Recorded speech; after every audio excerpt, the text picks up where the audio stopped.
প্রচণ্ড গরমে রোজ রোজ তেল মশলা না খেয়ে এইভাবে টিফিন রেসিপি বাচ্চা থেকে বড় সবাইকে তৈরি করে দিতে পারেন। খুবই ভালো লাগবে খেতে। নমস্কার বন্ধুরা, অমৃতা কুকিং চ্যানেলে সবাইকে স্বাগত জানিয়ে আবারও হাজির হয়েছি। তো যে সকল বন্ধুরা ইউটিউব চ্যানেল থেকে দেখছেন তারা প্লিজ চ্যানেলটাকে সাবস্ক্রাইব করে আমার পাশে থাকবেন, আর যারা ফেসবুক থেকে দেখছেন তারা পেজটাকে ফলো করে রাখবেন, আর স্কিপ না করে পুরো রেসিপিটি দেখবেন। আশা করছি খুবই ভালো লাগবে। তো চলুন রেসিপিটি শেয়ার করা যাক।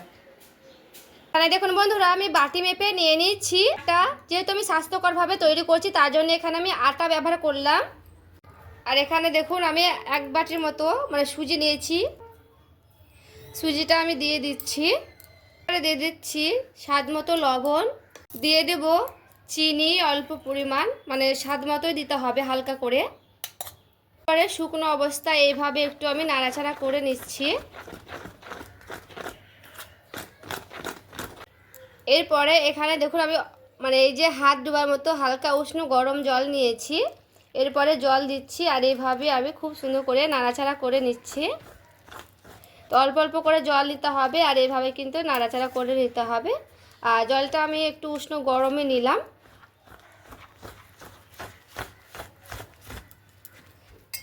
তো দেখুন আমি এইভাবে কিন্তু একসঙ্গে জল দিই না, অল্প অল্প করে জলটা দেওয়ার চেষ্টা করছি। হালকা হালকা করে এইভাবে নাড়ছি আর হালকা হালকা করে দিচ্ছি জলটা।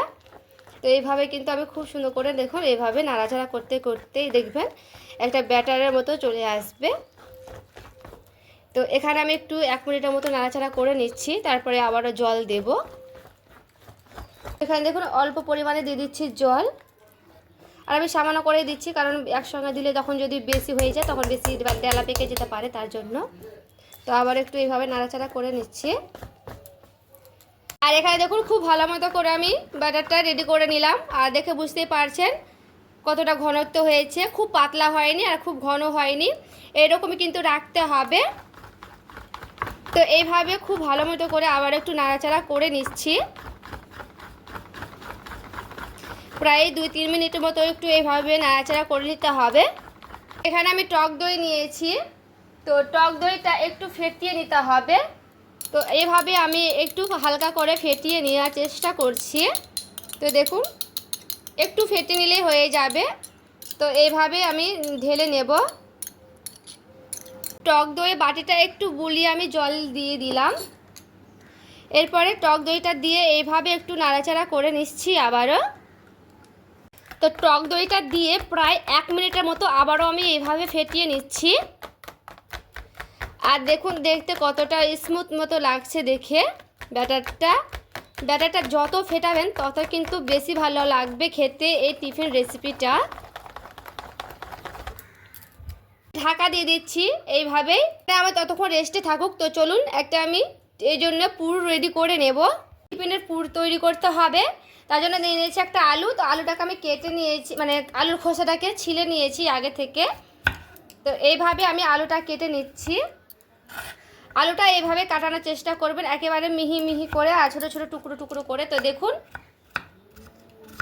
এই যে এইভাবে আমি ছোটো ছোটো টুকরো টুকরো করে কেটে নিচ্ছি। এর থেকে আরও ছোট হলে আরও ছোটো ছোটো করে কেটে নিতে পারবেন, এই যে এইভাবে।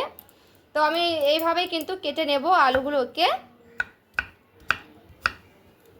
আর এইভাবে কাটলে তাড়াতাড়ি ভাজানো হবে আর সেদ্ধ হবে খুব সুন্দর করে। তো আমি এইভাবে আলুটাকে এইভাবে ছোটো ছোটো টুকরো টুকরো করে কেটে নিচ্ছি। আর এখানে দেখুন আমি গোটা একটা আলু কেটে নিলাম। এখানে দেখুন আমি কড়াই বসিয়ে নিয়েছি। এরপরে কড়াই দিয়ে দিচ্ছি তেল। তো তেলটা ভালো মতো করে গরম করে নিতে হবে। দেখো তেলটা গরম হয়ে গেছে। এরপরে আমি আলুগুলোকে দিয়ে দিচ্ছি। এরপরে আলুটাকে লাল লাল করে ভেজে নিতে হবে।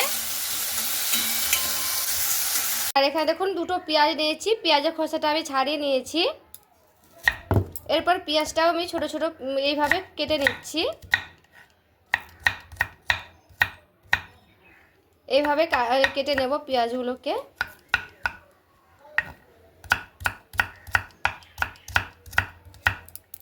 আর এখানে দেখুন পেঁয়াজটাও কিন্তু খুব ভালো মতো করে কেটে নিয়েছি।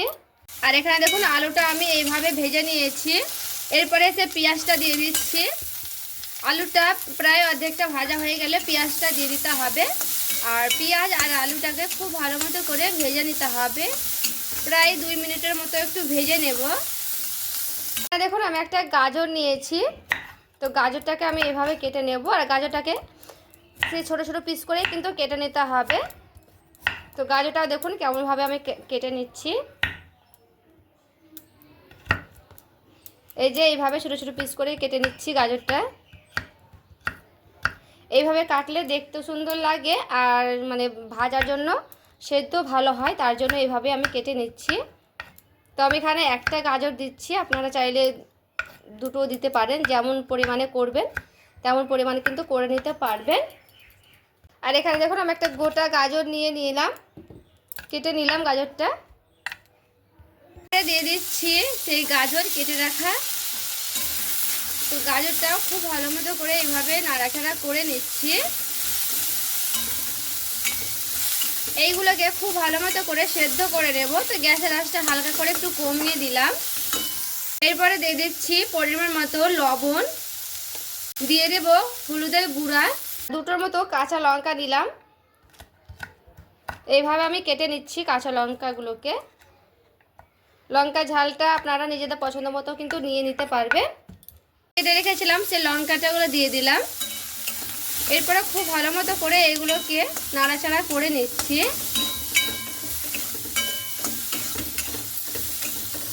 ঢাকা দিয়ে দিচ্ছি 2 মিনিটের মতো। ঢাকা দিয়ে আলু গাজরগুলোকে সেদ্ধ করে নেব খুব ভালো মতো করে। এরপরে ঢাকাটা আমি উঠিয়ে নিলাম, আর এখানে দেখুন আলুটা আমার প্রায় সেদ্ধ হয়ে গেছে। এখানে পুরোপুরিভাবে আলুটা সেদ্ধ করে নিতে হবে। এই যে দেখুন আমি একটা ভেঙেও দেখাচ্ছি, খুন্তি দিয়ে কিন্তু একেবারে দেখুন 2 ভাগ হয়ে গেছে, তার মানে এটা পুরোপুরিভাবে আলু সেদ্ধ হয়ে গেছে। আর গাজরগুলোও কিন্তু খুব সুন্দর সেদ্ধ হয়ে গেছে, এই যে দেখুন।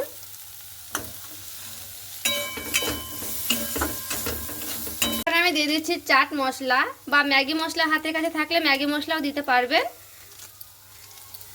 এরপরে চাট মশলাটা দিয়েও খুব সুন্দর করে নাড়াচাড়া করে নিচ্ছি, এতে করে খেতে দারুণ লাগবে, একেবারে কিন্তু টেস্টি লাগবে। এরপরে এগুলোকে নামিয়ে নিয়েছি, যে দেখুন নামিয়ে নিয়ে চলে এসেছি। তো এগুলোকে আমি সাইডে সরে রেখে দিচ্ছি আবারও। তো ঢাকা দিয়ে রেখেছিলাম, আর এখানে দেখুন কি সুন্দর কিন্তু একেবারে ঘনত্ব রয়েছে। এরপরে দেখুন এখানে আমি লেবু নিয়েছিলাম, তো লেবুটা আমি কেটে নিয়েছি অর্ধেকটা। তো অর্ধেকটা লেবু আমি দিয়ে দিচ্ছি।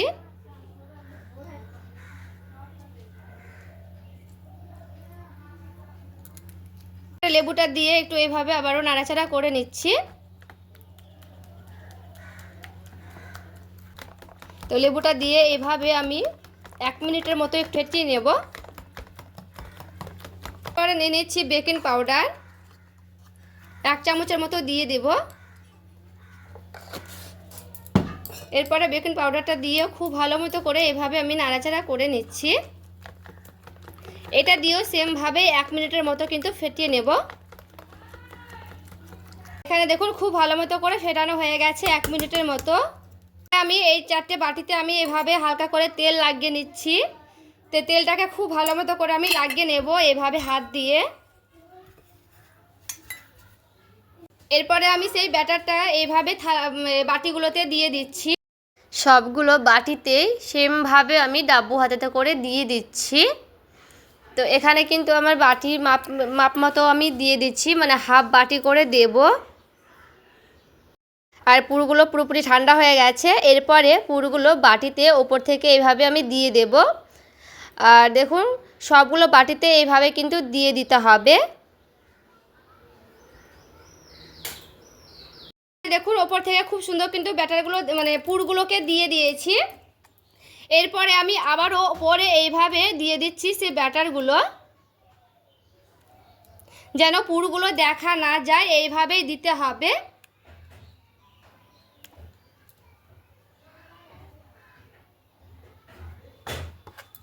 তো এইভাবেই কিন্তু আমি দিয়ে দিলাম খুব ভালো মতো করে।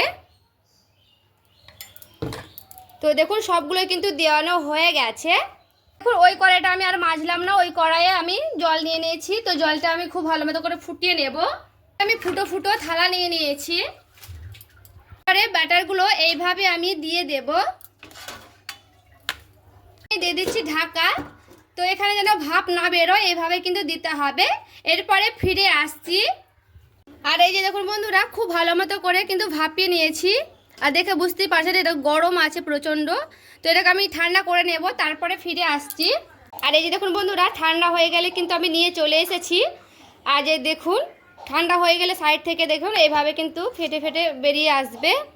আর এই যে হালকা করে দেখুন ছুরি দিয়ে এইভাবে আমি হালকা করে একটু এইভাবে মানে করে নেব যেন ছুটে যায়, তার জন্য। তো এইভাবে খুব সুন্দর করে কিন্তু ছুটেও যাবে। দেখুন আমি একটু এইভাবে সাইজ করে নিচ্ছি। আর এই যে দেখুন বন্ধুরা, খুব সুন্দর করে কিন্তু উঠে গেছে। তো এখানে আমি মানে ছুরিটা এখানে মানে একটু সাইড করছিলাম, তার জন্য কিন্তু এখানে কেটে গেছে ছুরি দিয়ে। তো কোনো অসুবিধা নেই। আর দেখুন দেখতে কতটা সুন্দর লাগছে। দেখুন এখানে আমি একটা রেখে দিলাম। আর এটাও আমি সেমভাবেই উঠিয়ে নেব। আর এই যে দেখুন ওইভাবেই আমি কিন্তু এটাও উঠিয়ে নিচ্ছি। আর দেখুন সবগুলো আমি উঠিয়ে নিলাম টিফিনগুলো। আর দেখতে দেখুন কতটা লোভনীয় হয়েছে। খেতেও কিন্তু দারুণ হয় বন্ধুরা এই টিফিন রেসিপিগুলো। একবার হলো এভাবে ট্রাই করে দেখবেন, খেতে দুর্দান্ত হয়। আর আমি দেখুন ভেঙেও দেখাচ্ছি, কি সুন্দর একেবারে কিন্তু পুরে ঠাসা রয়েছে। খেতে দারুণ লাগে। এইভাবে একবার হলো এই টিফিন রেসিপিটি তৈরি করে দেখবেন। আজকের এই টিফিন রেসিপিটি কেমন লেগেছে অবশ্যই কমেন্ট করে জানাতে ভুলবেন না। ভালো লেগে থাকলে প্লিজ লাইক করবেন, চ্যানেলটাকে সাবস্ক্রাইব করে আমার পাশেই থাকবেন। তো দেখা হচ্ছে আরও একটি রেসিপির সঙ্গে। সবাই ভালো থাকবেন, সুস্থ থাকবেন।